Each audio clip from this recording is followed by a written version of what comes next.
நம்ம வந்து கேரளா வனப்பகுதியில் வந்திருக்கோம். இங்கே இருக்கிற இந்த ஆன்டிபோஜஸ் நம்மளுடைய ஃப்ரெண்ட்ஸு அவங்க வந்து பார்த்தீங்கன்னா காட்டினுடைய பாதுகாப்புக்காக தங்களை அர்ப்பணித்து கொண்டவர்கள் தான் சொல்லணும். நம்ம வந்திருக்கிற நம்மளுடைய அந்த குழுவினரை முழுமையாக பாதுகாப்பாக இந்த வனப்பகுதியில் அழைத்து செல்வதற்காக நம்மோடு வந்திருக்காங்க. அவங்களுக்கு வந்து நம்மளுடைய அனைத்து அமைப்புகள் சார்பாக சுற்றுச்சூழல் சங்கம், கலிலியோ அறிவியல் கழகத்தின் சார்பாக மனமார்ந்த நன்றிகளை நாம் தெரிவித்துக் கொள்கின்றோம். வாங்க தொடர்ந்து பயணத்தை தொடருவோம்.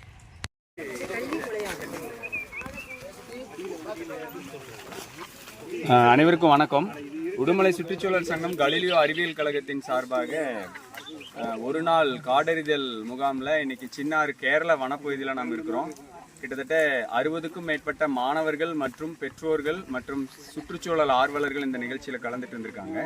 இந்த காடறிதல் பயணத்தினுடைய முக்கியமான நோக்கம் பள்ளி மாணவர்களிடையே வந்து ஒரு சுற்றுச்சூழல் சார்ந்த ஒரு விழிப்புணர்வு, வனம் சார்ந்த வன விலங்குகளை பாதுகாப்பதன் முக்கியத்துவத்தை விளக்கும் விதமாக ஒவ்வொரு வருடமும் நாம் இந்த காடறிதல் பயணத்தை தொடர்ச்சியாக மேற்கொண்டு வருகிறோம்.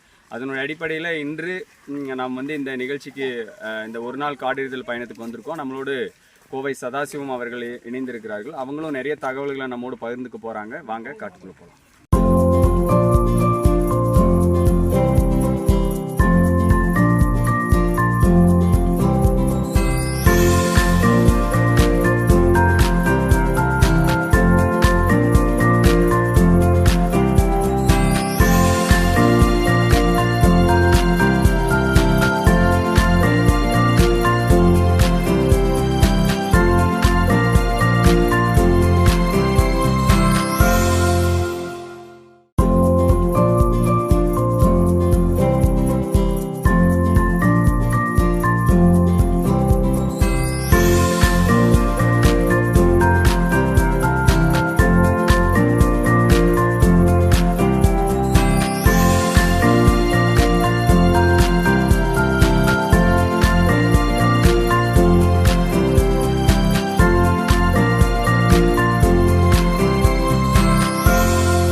காதுக்குள்ள போயிடக்கூடாதுங்கிறதுக்காக, ஏன்னா காட்டுக்குள்ள நிறைய பூச்சிகள் இருக்கும், அது தன்னுடைய காதுக்குள்ள போயிடக்கூடாதுக்காக அது தன்னுடைய மிகப்பெரிய முறம் போன்ற அந்த காதுகளை ஆட்டிக்கொண்டே இருக்கும். இப்படி ஆட்டிட்டே இருக்கும். அப்ப அது ஆட்டிட்டே இருக்குன்னா அது வந்து எப்படி இருக்குன்னா கேஷுவலா இருக்குதுன்னு அர்த்தம். நம்மள மாதிரி கேஷுவலா அது வந்து எதையும் அப்சர்வ் பண்ணலன்னு அர்த்தம். எப்பொழுது தன்னுடைய காது ஆட்டுவதை அது நிறுத்திக்கிறதோ அப்பொழுது யானை நம்மளை அப்சர்வ் பண்ணுதுன்னு அர்த்தம். இது ஒரு உங்களுக்கான ஒரு இதை நாங்க நேரடியாக கண்டோம். யானை வந்து கொண்டே இருக்கிறது, முன்னாடி நின்றுட்டு இருக்கிறது, காது அப்படியே ஆட்டிகிட்டே இருக்கு. கொஞ்ச நேரம் கழிச்ச உடனே ஒரு 10 செகண்ட் தான் காது ஆட்டது நிற்குது. 12வது செகண்ட்ல அது நம்மளை நோக்கி அட்டாக் பண்ண வருது. அப்போ என்ன விஷயம் அப்படின்னா, இந்த ஒரு தகவல் நம்ம காடுகளுக்குள்ள வரும்போது யானை வந்து அதை நம்ம அப்சர்வ் பண்றதை தெரிஞ்சுக்கலாம். அதே மாதிரி தோழர் சொன்னது போல நம்ம 2 கால் பாய்ச்சல போறோம், அது 4 கால் பாய்ச்சல வருது. 2 கால்னா நம்ம 2 எட்டு வச்சோம்னா அது 4 கால்ல 8 எட்டு வைக்குது. அப்போ 2 விஷயம், யானை துரத்தும் போது 2 விஷயங்களை கவனத்தில் கொள்ள வேண்டும். இப்போ ஒரு யானையே உங்களை துரத்துனா நீங்க என்ன பண்ணணும், முதல்ல வந்து யானைக்கு 2 பக்கம் கண் இருக்கிறதுனால நம்ம நேர்பாதையில ஓடினாவோ மேடுகள்ல ஓடினாவோ யானை மிக வேகமாக நம்மளை பிடிக்கும். நீங்க 5 அடி போறதுக்குள்ள அது 20 அடி வந்து விடும். ஆக நாம என்ன செய்யணும், யானை துரத்துனா முதல்ல நம்ம என்ன பண்ண, ஜிக்ஜாக்கா ஓடணும். ஜிக்ஜாக்னா எப்படி, விஜெட் மாதிரி ஓடணும். அப்ப அதுக்கு வந்து அதனுடைய பார்வை நேர்கோட்டு பார்வையாக இருக்கும், நம்ம அவ்வளவு சீக்கிரம் வந்து சேராது. ரெண்டாவது, குழிகள்லையும் குழி மேடுகளையும் இப்ப நம்ம இறங்கி வந்த மாதிரி குழி மேடுகள்ல ஓடினீங்கன்னா அதனால் ஓடி வர முடியாது. ஏன் ஓடி வர முடியாதுன்னா, தன்னுடைய காலில் அவ்வளவு வெயிட்டையும் தூக்கிட்டு குழியில ஏன் சுற்றி வந்து நீங்கள் வந்து யானை வராத பக்கம் பார்த்தீங்கன்னா குழிகளாக வச்சு வைப்பாங்க, ஏன்னா அது குழிகளில் இறங்காது அப்படிங்கிற. நடக்கிற போது ஈசல் மட்டும் எப்படி ஒரு நாளில் இறக்கும்?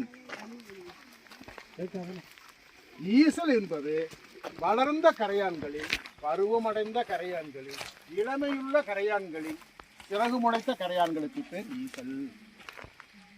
தென்மேற்கு பருவமழையும் வடகிழக்கு பருவமழையும் சந்திக்கிற காலகட்டங்களில் இந்த பூமி ஈரமாக இருக்கிற போது ஒரு காலனி, ஒரு புற்று என்பது ஒரு காலனிக்குள் 5 லட்சம் வரைக்கும் உள்ள ஆட்கள் அவர்கள் இருப்பார்கள்.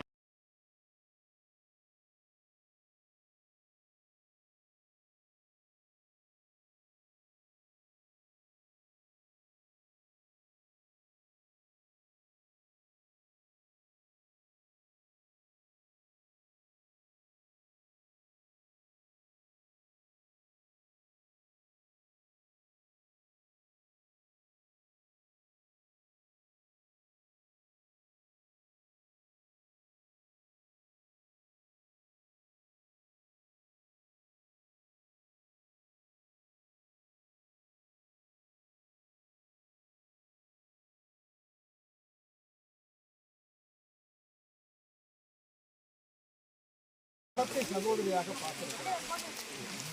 சிப்கா அந்த இயக்கம் என்பதே மரங்களை கழுவுதல் என்கிறதான் சுற்றுச்சூழலின் முதல் போராட்ட வழி.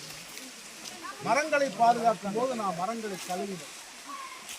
மரங்களை கழுவித்தால் இந்த உலகில் சுற்றுச்சூழலுக்கான முதல் போராட்டம். மரத்தை ஒரு 1000 அல்ல 2000 ஆண்டுகளுக்கு முன்பு அக்காளாக பாதிக்க, தங்கையாக பாதிக்க, அம்மாவாக பாதிக்க பண்பு கொண்ட மரத்தினா இந்த மரத்தை குழந்தைகள் வாழ்வதற்கு, இன்னும் பிறவா குழந்தைகளும் வாழ்வதற்கான நல்ல பூமியை விட்டுவிட்டு போக நிறைய தாய்மார்கள் இருக்கு. எப்போதும் சூழலின் முன்னெடுப்பிலும் முன் நகர்விலும் பெண்களின் பங்களிப்பு என்பது கூடுதலாக இருந்திருக்கிறது. இந்த சிந்தனையெல்லாம் அடுத்த தலைமுறை வாழ்க்கைக்கு இருக்கட்டும் என்று கேட்டு